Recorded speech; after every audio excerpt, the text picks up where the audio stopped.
Desde ese contexto que planteas, me gustaría saber si has identificado qué país ha abordado esta problemática de una manera que le ha permitido ir manejando y quizás cortando que esto siga avanzando en su... Y yo le añado a tu pregunta, Lisbeth, que ahora todo el mundo quiere ser como Bukele. Yo no sé si Bukele está haciendo lo correcto. Yo no vivo en El Salvador, yo no conozco la historia real del Salvador. Yo soy panameño, puedo manejar mi historia, mi situación, mi realidad, pero yo oigo hasta candidatos presidenciales, yo quiero ser y quiero hacer lo que ha hecho Bukele. Y le va a consultar, etcétera, sí. Sí, sin lugar a dudas, la experiencia que viene manteniendo El Salvador en los últimos 5 años está dando resultados. Creo que al final sobre lo que tenemos que hablar es sobre los resultados, que es lo que la población pide a los gobiernos, que hayan resultados concretos en materia de seguridad. Cuando eso sucede, se empiezan a dinamizar otras circunstancias positivas en los países que a veces la población no lo considera, solo pide seguridad. Pero al momento de pedir seguridad y que ese sea un resultado concreto, se abren oportunidades de desarrollo para la gente y para el país, y sobre todo para las economías locales en cada uno de los países. El caso Bukele, como ustedes lo dicen, es un caso de éxito en Latinoamérica porque ha mostrado resultados concretos frente a una situación. Y esa es la realidad que hay hoy en día en El Salvador. Las pandillas, ya no están en el territorio salvadoreño. Puede ser que queden algunas células aisladas. Recordemos que El Salvador viene de un proceso de pandillas de más de 20 años.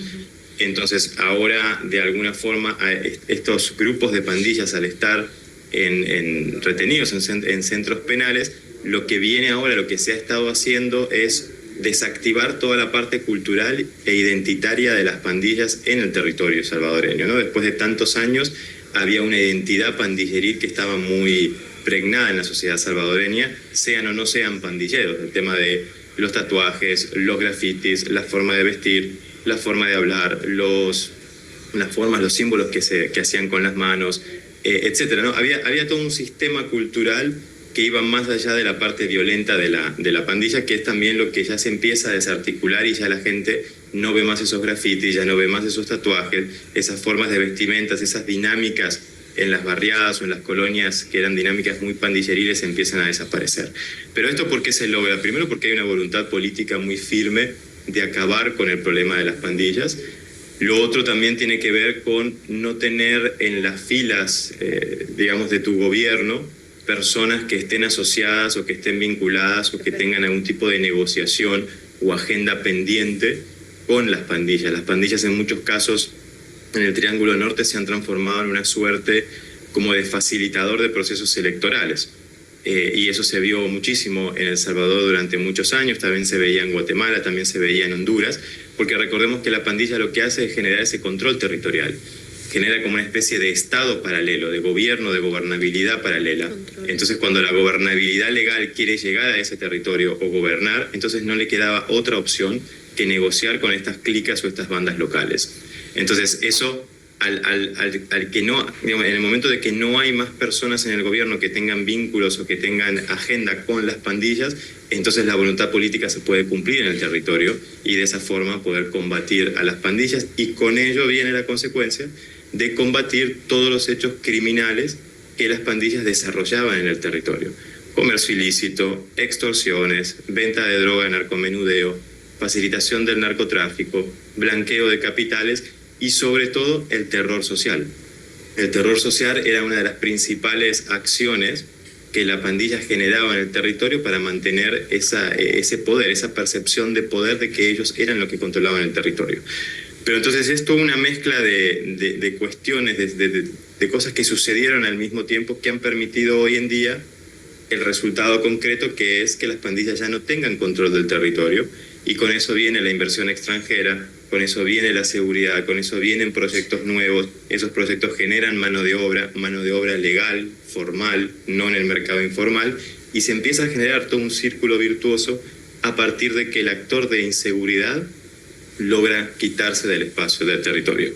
Alejo, ¿qué tan penetrado está el Estado panameño a través de sus 3 órganos por parte del crimen organizado. Aquí se ha hablado yo vengo escuchando desde los tiempos de José Raúl Mulino como ministro de Seguridad hablar de la narcopolítica. Se habló en el gobierno de Varela de la narcopolítica y se está hablando hoy de la narcopolítica. Hemos visto políticos asesinados, hemos visto gente en el órgano judicial que han sido detenidas por ser parte de organizaciones criminales. Hemos visto partidos políticos, gente de la asamblea vinculada a este tema. ¿Qué tan poderoso es el crimen organizado en el Estado panameño? Bueno, me gusta que lo preguntes en la medida del Estado panameño, ¿no? Porque, digo, es algo que no solo tiene que ver con el relacionamiento con el sector público en sí. Esto es un proceso que el crimen organizado y sobre todo los grupos de narcotráfico vienen realizando desde hace muchísimos años. Y esto ya tiene, digamos, tentáculos adentro del sector privado, adentro de los medios de comunicación, adentro de ONGs o toda la parte de la sociedad civil, en diferentes sectores, no solo en la parte pública. Cuando esto recién empezó, sí tenía solo, digamos, sus conexiones con la parte pública, pero recordemos allá por las décadas de Pablo Escobar, ¿no? Es muy difícil, me imagino, para Panamá estar al lado de uno de los mayores, el mayor productor de cocaína en su momento, y tener toda una red y todo un sistema multimodal para el comercio internacional. Entonces, sucede que a unos kilómetros de la frontera con Panamá está uno de los principales productores de cocaína, y en aquel momento, recordemos, década del 80, mucho más. Y por otro lado, nosotros de este lado tenemos todo un sistema multimodal para mover toda esa producción hacia planetas alineados. Los países compradores. Entonces parece como un socio natural en un negocio criminal. Y eso ha hecho que durante tantos años muchos actores, diferentes actores, se fueran involucrando en lo que hoy en día ya no llamamos ni siquiera ni corrupción ni narcopolítica, sino que es este concepto de la cleptocracia, en donde hay cleptocracia y convergencia criminal. Convergencia criminal, ¿por qué? Porque ya no es solo narcotráfico, ya no es solo la cocaína, hay otros productos más que generan mucho más dinero a veces porque tienen menor riesgo criminal que la propia cocaína. Ejemplo, las personas. Estas olas de migración que estamos observando, muchos vienen por cuenta propia, pero la mayoría, lo que hay atrás es crimen organizado, y estas personas, estos migrantes, terminan siendo un producto del cual el crimen organizado genera mucho dinero. Entonces eso se pone, digamos, las personas en este caso bajo una modalidad de migración ilegal y de tráfico de migrantes por parte del crimen organizado, que se está viendo en realidad como una migración irregular o movilidad humana, lo que hace es ser un producto de este portafolio de bienes y servicios del crimen organizado bajo la modalidad de convergencia criminal. Que eso en paralelo empieza a crecer el tema de la cleptocracia para apoyar esta convergencia criminal. Y esto de cleptocracia, repito, tiene que ver en donde varios sectores públicos y privados, nacionales e internacionales, intervienen de alguna forma como socios o como facilitadores de estos procesos criminales. Entonces, ya no es solo hablar de qué tanto infiltrado pueda estar el sector público en materia de crimen organizado o de narcotráfico, sino todos los sectores por igual, porque hoy en día, como los volúmenes son tan grandes, y de alguna forma hay que decirlo, hay una persecución real por parte de las autoridades sobre estos delitos. Existen leyes que hace 20 años no existían, existe una institucionalidad creada para la persecución criminal que antes no existía, y entonces eso hace que sea más complicado, sea más difícil el poder implementar determinados delitos, y por lo tanto necesitas más ayuda para poder facilitar que el delito se concrete. Y eso hace entonces que varios actores intervengan al mismo tiempo en este proceso, en esto que le llamamos la cadena criminal. Bien, ajá, sí, Elizabeth. Sí, Alejo, ¿manejas algún tipo de estadística para conocer cuál es el estatus de Panamá en torno a todos estos delitos? Y es que te lo pregunto porque la percepción de las personas en la calle a veces varía con relación a las estadísticas per se. Y también te lo pregunto porque hay candidatos a la presidencia que nos presentan estadísticas o comparaciones o estudios internacionales que quizás nos quedamos asombrados porque no es lo que se percibe en la calle. Sí, nosotros no manejamos estadísticas más allá de las públicas que ya existen. Y la verdad que tanto Panamá como la región siempre siguen apareciendo, ¿no? Digamos, en estadísticas vinculadas a los temas de crimen organizado, de narcotráfico, de blanqueo, a pesar de que Panamá afortunadamente ya no está más en listas, solo en algunas que ya no son tan estratégicas, digamos. Pero así estadísticas concretas no. Es cierto, hay una percepción en la calle, porque una cosa es lo que la gente vive en la calle, una cosa es esta afectación del crimen organizado, cómo afecta el día a día de las personas a lo que realmente pueda estar sucediendo. Lo que está sucediendo realmente es que, digamos, el hub logístico del comercio internacional es muy atractivo, se sigue usando para poder mandar cantidad de productos ilegales a diferentes mercados y para recibir productos ilegales y luego redistribuirlos a otros mercados. Y los que están atrás de eso muchas veces son las pandillas locales. El otro día en el debate presidencial hablaban como de 178 o 173, no quiero errarme con el número, dato oficial de pandillas según el Ministerio Público que existe. Y estas pandillas en realidad terminan siendo brazos operativos, brazos logísticos de todos estos productos que vienen de diferentes países o que pasan por acá para ir a cantidad de otros países.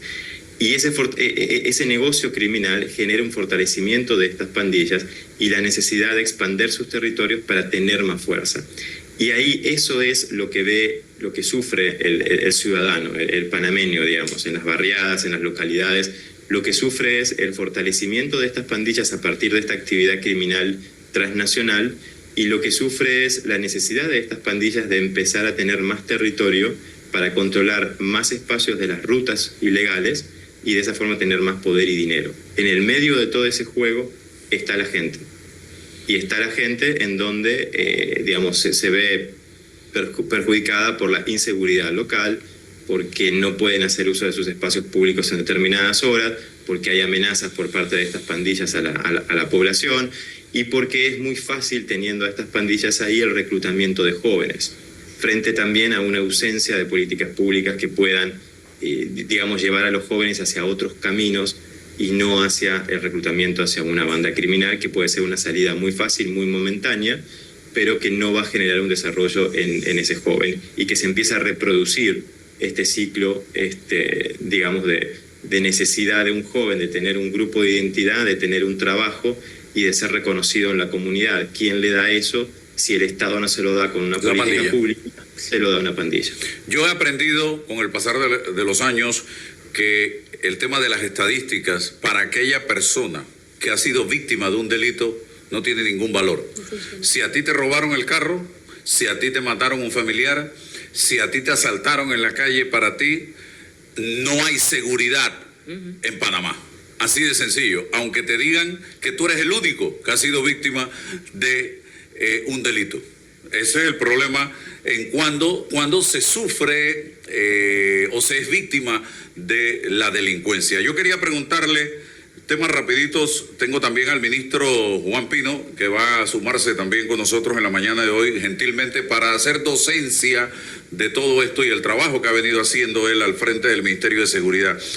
¿Cómo, Alejo, resolvemos este problema? Yo escuchaba el lunes en el debate a algunos candidatos hablar de que el tema de del narcotráfico se resuelve con más policías en la calle, con luminarias, con rondas policiales, con cámaras, con dinero.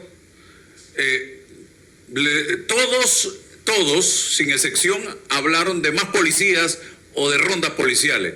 Yo no sé si eso es realmente lo que resuelve. Yo no creo haber escuchado hablar de prevención, que creo que es un punto sumamente importante, el tema de la prevención, el tema de la educación, el tema de la rehabilitación del individuo para que cuando sale de la cárcel, después de haber estado metido allí, salga renovado, con otra mentalidad. No sé, Alejo, ¿cómo resolvemos? Y yo creo que esto vale la pena que los candidatos a la presidencia lo escuchen, a ver qué hacemos. A ver, Álvaro, es un tema muy complejo que tiene muchas causas, ¿no? Entonces es muy difícil hacer un 2, 3 de cuáles son las soluciones. Pero lo que sí te diría es que primero entender que muchos de estos problemas vienen o son consecuencias del accionar del crimen organizado, y que el crimen organizado no está solo en Panamá. Panamá, como digo, es un puente para mucha criminalidad y para muchos ilícitos, entonces sería importante salir o tratar de salir a resolver esos problemas afuera de Panamá, para evitar que lleguen al país, y eso tiene que ver, entender de alguna forma los temas de seguridad como un tema de política exterior del país. Por otro lado, los temas de prevención, lo hablábamos el otro día, están muy vinculados no tanto a la presencia en sí policial, sino los temas de prevención están vinculados con darle a la población las condiciones para que tengan una vida digna, sobre todo trabajo, sobre todo educación y sobre todo salud. Si el Estado no tiene la capacidad en algunos lugares de poder ofrecerle eso a la gente con calidad, entonces la gente lo va a buscar por otro lado o alguien más se lo va a dar. Y a veces quien se lo da, quien le ofrece esos servicios, son estructuras de locales, pero que están vinculadas al crimen organizado, y que el dinero o los fondos que tienen para ofrecerle ese servicio a la población son producto de un ilícito. Pero eso empieza a generar, cierta construcción cultural hacia una cultura de la no legalidad, hacia una cultura de que si vamos a estar con estos grupos de pandilla, entonces nos va a ir mejor que salir a estudiar y salir a buscar un trabajo que tal vez no vamos a terminar ganando $400 por mes, vaya a saber durante cuántos años. Entonces, prevención tiene que ver con eso, no tiene que ver solo con iluminación, pero también es importante, porque está comprobado que con una buena iluminación la gente además se siente más seguro. Cuando hay percepción de seguridad, la gente sale a su espacio público, y cuando la gente sale a su espacio público, si es toda la gente la que está en el espacio público, entonces los grupos de pandillas de alguna forma no están ahí, porque estamos hablando de que en una barriada no el 100% de las personas son miembros de una pandilla, ¿no? Pueden ser, es mínima la cantidad, pero ese mínimo ejerce determinado terror, y ese terror hace que parezca que son los dueños de esa barriada. Y eso tiene que ver con percepción, y la percepción negativa en materia de seguridad hace que la gente se retire de estos espacios que naturalmente son espacios públicos para que la gente los disfrute. Entonces, básicamente prevención para nosotros, siempre lo estamos diciendo, Álvaro, tiene que ver con darle a las personas buenas condiciones de vida, de tal forma que mañana, si tienen una necesidad, no tengan que ir a golpearle la puerta al jefe de la pandilla de la barriada, o que si un joven, teniendo una posibilidad de futuro, de estudiar, de que va a conseguir un buen trabajo después, y que además vive en un contexto, positivo y sano, no tenga como una opción tener que ir a golpear otra vez la puerta de esta pandilla para ser reclutado, o cuando lo van a reclutar, que pueda decir que no, porque tiene otra opción de vida. Entonces, eso es prevención. Para lograr eso, obviamente, hay que hacer muchas acciones, es toda una estrategia de prevención en ese sentido, pero el sentido tiene que ser no en la prevención de mover a los criminales que están en el espacio, sino de fortalecer al ciudadano, fortalecer a los jóvenes, a la ciudadanía en general, para que entonces no pasen a estas filas criminales. Pero la verdad que la salida no es tan simple, ¿no? Son varios actores y varias acciones al mismo tiempo que tienen que ser tomadas, y recordar que además los temas de seguridad se construyen en conjunto. Es un tema transversal que se tiene que construir desde la educación, desde empleos, desde salud pública, desde el espacio público, la infraestructura pública tiene que ver mucho con los temas de seguridad, los temas de comercio, los temas de economía. Seguridad, nos han enseñado, durante las últimas 3 décadas, que seguridad solo tiene que ver con el Ministerio de Seguridad. Y la verdad que le cargan a los ministerios de seguridad o a las policías o a las fiscalías una mochila enorme. Cuando la construcción de la seguridad y el mantenimiento de esa construcción de seguridad es un trabajo que tiene que ver con toda la sociedad por igual, e incluso aquí sumar todo lo que tiene que ver con sector privado, y también sumar a la ciudadanía. ¿Qué hace la ciudadanía para construir seguridad? No, porque es muy fácil, cada 5 años o cada 4 años, depositar la obligación de la construcción de seguridad en el sector público. Decirle, bueno, los ministros o la policía son los que se tienen que encargar. Pero ¿qué hacemos nosotros como ciudadanos para mantener y construir y colaborar en esa construcción de seguridad? Eso es algo importante también, que es una pregunta que como ciudadanía, no solo en Panamá, sino a nivel de la región, tenemos que empezar a hacernos. ¿Qué hacemos los ciudadanos y cuál es nuestro rol. No nos han enseñado a veces cuál es nuestro rol en la construcción de la seguridad. Pequeñas acciones que nosotros hacemos o que no hacemos durante el día podrían beneficiar a la construcción de seguridad, pero no lo hacemos. Bueno, Alejo, muchísimas gracias. Nos has dado una especie de antesala Así es. para la conversación con el ministro Juan Manuel Pino, ministro de Seguridad, con quien vamos a compartir en este momento a través de Noticias 180.